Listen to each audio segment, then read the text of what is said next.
Salut l'équipe, j'espère que tout le monde va bien, Bon voilà les gars, aujourd'hui petite vidéo bien sûr sur l'actualité du Paris Saint-Germain. On va parler mercato surtout et on va parler de l'entraîneur. Aujourd'hui au Paris Saint-Germain les gars, il n'y a aucun entraîneur. La reprise est dans 5 jours et aujourd'hui le PSG est sans entraîneur. C'est un peu le boxon, on nous a vendu qu'il allait avoir un nouveau projet, ceci, cela. Aujourd'hui, la vérité, c'est le grand bordel au PSG. On va parler Neymar, on va parler un peu mercato, des futurs recrues du Paris Saint-Germain. Donc voilà les gars. Donc c'est un peu le boxon. La reprise, c'est le 4 juillet, donc dans 5-6 jours. Il n'y a toujours aucun entraîneur au Paris Saint-Germain. Enfin, aucun entraîneur. Pochettino, pour moi, est encore l'entraîneur du PSG. D'ailleurs, Pochettino, qui mettait dans ses stories Instagram des photos de lui avec le maillot du PSG, ses enfants avec le maillot du PSG, pour louer son amour à Paris. Aujourd'hui, ce mec-là nous emmerde. Aujourd'hui, ce mec-là, il veut gratter le moindre centime au Paris Saint-Germain. Donc ça prouve bien quand même son amour au PSG. C'est un mec qui veut tout jusqu'au dernier centime. Alors attention, il est prêt qu'on lui paye sa dernière année de contrat. Lui, son staff. J'ai envie de vous dire, c'est normal. C'est le Paris Saint-Germain qui le licencie. D'ailleurs, c'est quand même des sommes assez astronomiques vu la merde, les purges qu'il nous a proposées pendant 1 an et demi. Donc, ils sont quand même grassement payés. Mais lui et son staff réclament des primes de la saison 2022-2023, les gars. Une saison qui n'a pas encore débuté parce que lui et son staff jugent il y avait des primes de prévues dans leur contrat s'il y a des trophées remportés. Lui juge que le PSG va remporter des trophées. Donc, aujourd'hui, lui, il réclame ces primes-là. Mais c'est lunaire. Mais prends ta thune et casse-toi de ce club. Tu nous as fait l'enfer. Je dis bien l'enfer.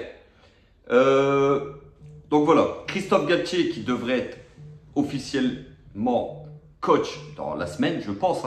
Hier, c'était la reprise de l'OGC Nice. Lucien Favre, le nouvel entraîneur de Nice, a fait sa première séance d'entraînement. Donc ça prouve bien que Galtier avec Nice, c'est terminé. Rivière, le président de Nice, a pratiquement officialisé Christophe Galtier comme coach du Paris Saint-Germain la saison prochaine. Mais voilà, ça traîne. Ça traîne. Le coach n'est pas là. Impossible de recruter. Impossible de vendre. Aujourd'hui, le PSG, alors on nous a vendu, les gars, du rêve. On nous a vendu du rêve. On nous a dit nouveau projet, nouveau ceci, il va y avoir de gros changements. Aujourd'hui, les gars, il n'y a aucun changement. Le seul changement, c'est Leonardo qui a été viré et Campos qui est là aujourd'hui. Alors oui, Alphonse Areola a été vendu. 9 millions d'euros, je pense, à West Ham. Ça, c'est une très bonne nouvelle parce qu'on sait que c'est un gardien qui n'était pas fiable du tout au Paris Saint-Germain. On lui souhaite quand même le meilleur pour la suite de sa carrière. Donc voilà, aujourd'hui, c'est un peu le boxon. Il n'y a aucune recrue. Aujourd'hui, j'ai bien peur que les caisses du Paris Saint-Germain sont vides. Vitinha, les gars, que beaucoup de personnes nous l'ont vendu comme officiel. Vitinha, aujourd'hui, c'est pas fait. Il n'y a rien de fait. Son offre, l'offre du FC Porto pour Vitinha est même en train d'expirer. Le PSG n'a pas les finances aujourd'hui pour donner 40 millions d'euros cash au FC Porto. Aujourd'hui, le PSG est obligé de vendre en masse des joueurs qui ne veulent pas partir et des joueurs qui n'ont aucune valeur sur le marché des transferts. Aujourd'hui, la réalité, elle est là. Donc voilà pourquoi aujourd'hui le PSG est en grosse difficulté pour pouvoir signer les joueurs dont il a ciblé, comme Skriniar, comme Scamacca, comme Vitinha, comme Renato Sanchez.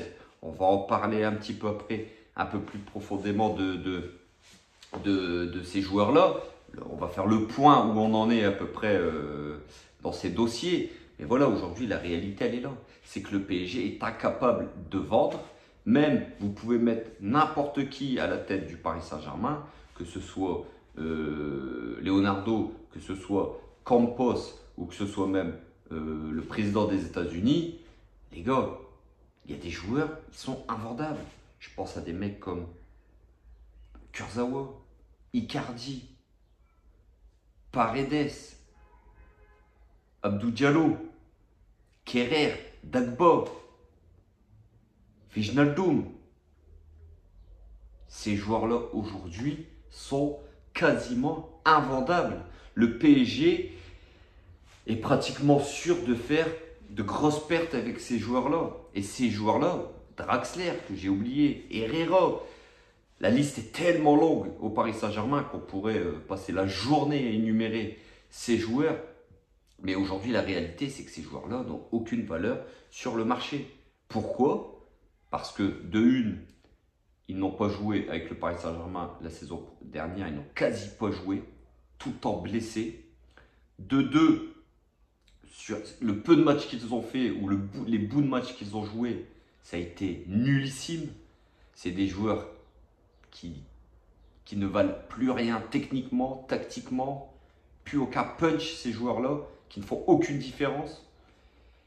Et troisièmement, comme je vous ai dit, c'est des joueurs qui ne valent rien. Et le PSG aujourd'hui ne peut pas vendre ces joueurs-là pour une bouchée de pain. Donc comment on fait aujourd'hui pour s'en sortir? Comment on fait? On sait que les caisses du Paris Saint-Germain ne sont pas illimitées. Le fair play financier est quand même là. Donc quand j'entends des sommes comme 70 millions pour Skriniar, 40 millions pour Vitinha, 30 millions pour Renato Sanchez, 40 millions Scamacca, les gars, ça fait plus de 200 millions d'euros. Et aujourd'hui, je ne pense pas que le Paris Saint-Germain est capable de mettre cette somme-là dans ce mercato. Sachant que le PSG a prolongé Kylian Mbappé. Et qu'on sait que ça a un certain coût. La prolongation de Kylian, qui était obligatoire pour le projet du Paris Saint-Germain, mais qui fait très très mal aux caisses aujourd'hui. Donc voilà les gars, on va faire vite fait le point sur les joueurs que le PSG a ciblés. Alors avant tout, je vais parler de Neymar les gars. Alors Neymar, le président, lui a bougé un peu les fesses, a fait comprendre que tous les joueurs qui pensaient être en vacances au Paris Saint-Germain, ça c'était fini. Les joueurs qui avaient des avantages par rapport à d'autres, ça c'était fini. D'ailleurs, Galtier aura beaucoup plus de pouvoir au Paris Saint-Germain que ses prédécesseurs, que ce soit Tourelle, Pochettino, Emery, Laurent Blanc. Apparemment les gars, après c'est à prendre avec des pincettes parce que je vois mal Galtier dans un vestiaire lyncher des joueurs comme Messi, Mbappé. Ça va être très très compliqué, mais ça on en reparlera. On aura l'occasion de faire d'autres vidéos pour parler de comment ça pourrait se passer entre Galtier et ce vestiaire entre guillemets, de stars. Donc voilà. Neymar, le président lui a remué un peu les fesses. Son clan n'a pas aimé, Neymar n'a pas aimé. Aujourd'hui, on nous a dit Neymar, le PSG ne veut plus de Neymar. Lui a dit qu'il était impliqué dans le projet du Paris Saint-Germain, qu'il voulait former un trio d'attaque explosif avec Kylian et avec Lionel Messi. Aujourd'hui, on apprend que maintenant le clan Neymar ne serait pas contre un départ. C'est un peu le bordel, c'est un peu le grand bordel. On recommence, on va revivre un été où on va nous sortir Neymar par-ci, Neymar par-là. Aujourd'hui les gars, 36 millions d'euros. Alors j'ai lu que le PSG était prêt à le prêter. Parce que le vendre, ça paraît très très compliqué. Aujourd'hui, pas beaucoup de clubs peuvent se permettre d'acheter Neymar et encore moins de lui payer son salaire de 36 millions d'euros. Alors, moi j'ai entendu qu'il y avait deux solutions apparemment. Soit le PSG était prêt à le prêter, c'est une des seules solutions, et qu'il prenait en charge quasi complet son salaire. Alors moi, je ne vois aucun sens à faire ça. Donc le PSG va prêter Neymar pour payer son salaire pour un autre club. Excusez-moi, essayez de m'expliquer où est le problème, mais moi, pour faire ça, le mec, je le garde. Je le paye et il joue pour mon club. Ça reste quand même Neymar, même si je suis d'accord, il est en très grosse difficulté à l'heure actuelle. Il ne fait plus beaucoup de différence.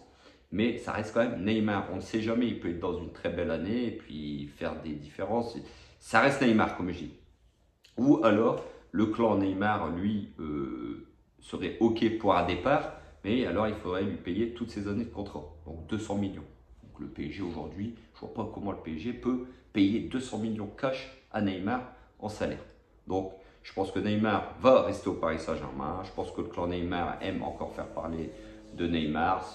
Pour moi, voilà, c'est des ragots, c'est de la merde. Il ne faut pas écouter Neymar aujourd'hui.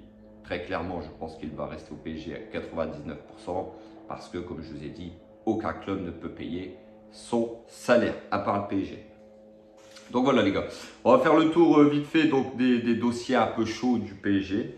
Le dossier de Gianluca Scamacca, l'attaquant de Sassuolo, la pépite italienne que, apparemment, attention, parce que le Paris Saint-Germain, alors on nous dit que le dossier est quasi bouclé pour une arrivée au PSG en juillet. Mais on apprend aussi que l'Atlético Madrid est venu s'immiscer dans ce dossier. Donc attention, le PSG aujourd'hui a de la concurrence dans le dossier Scamacca. Mais je pense que lui a en tête de jouer au Paris Saint-Germain. Maintenant, il faut réussir à vendre des joueurs comme Icardi et compagnie. Peut-être aussi Kalimundo. On apprend que l'Inter serait prêt à mettre 20 millions d'euros sur Kalimundo. Ça serait pas mal. Au moins, le PSG pourrait recruter Scamacca.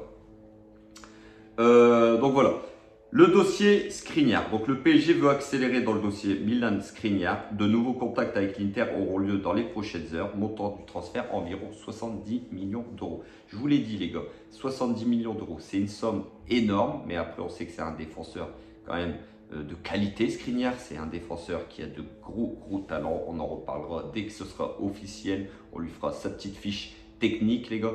Mais voilà, aujourd'hui, attention parce que aussi Chelsea est rentré dans la danse. Donc Chelsea, on sait qu'ils ont des moyens énormes sur ce mercato.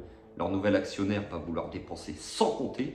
Donc attention à Chelsea. Maintenant, le PSG a une longueur d'avance, même 10 longueurs d'avance sur ce dossier. Apparemment, lui, Milan Skriniar, aujourd'hui, ne voudrait jouer que pour les rouges et bleus, pour le Paris Saint-Germain. Donc c'est une très bonne nouvelle.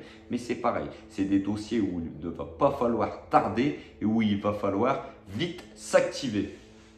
Renato Sanchez, les gars. Renato Sanchez. Alors, Renato Sanchez veut rejoindre le PSG. Alors lui, il ne veut que le PSG, qui a formulé une offre de 10 millions d'euros au LOSC. Le contrat de 3 ans l'attend. Il a dit non à Milan. Alors, je vais vous expliquer un peu ce qui se passe vraiment dans ce dossier-là. Donc, pas encore de réponse de Lille, mais Campos ne souhaite pas élever l'offre, sinon ce sera un transfert libre dans un an.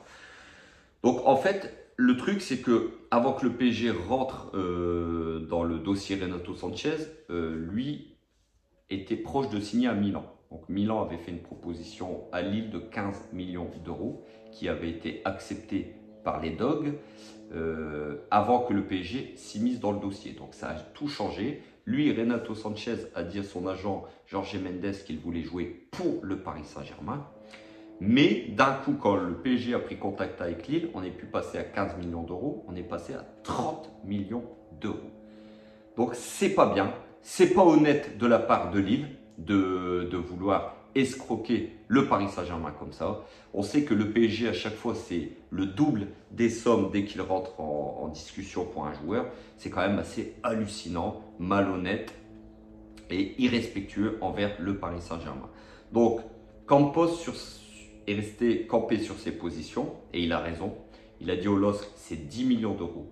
Le joueur veut nous rejoindre. Si vous n'acceptez pas la proposition de 10 millions d'euros, pas de souci, Renato Sanchez va rester à Lille et on viendra le recruter gratuitement dans un an. Donc Lille aura perdu 10 millions d'euros plus le salaire de Renato Sanchez, 100% à leur charge cette année.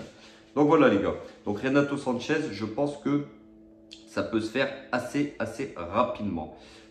Concernant Vitinha, donc le PSG, je pense que le PSG, alors, l'offre de 40 millions d'euros du FC Porto arrive à expiration. Maintenant, le PSG, je pense que dans ce dossier va très très vite accélérer. C'est les infos que j'ai, c'est que le PSG devrait accélérer très très vite pour boucler l'arrivée de Vitinha au sein de l'effectif du Paris Saint-Germain.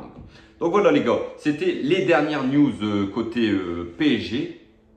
Pour les nouveaux qui regardent la vidéo, n'oubliez pas de vous abonner.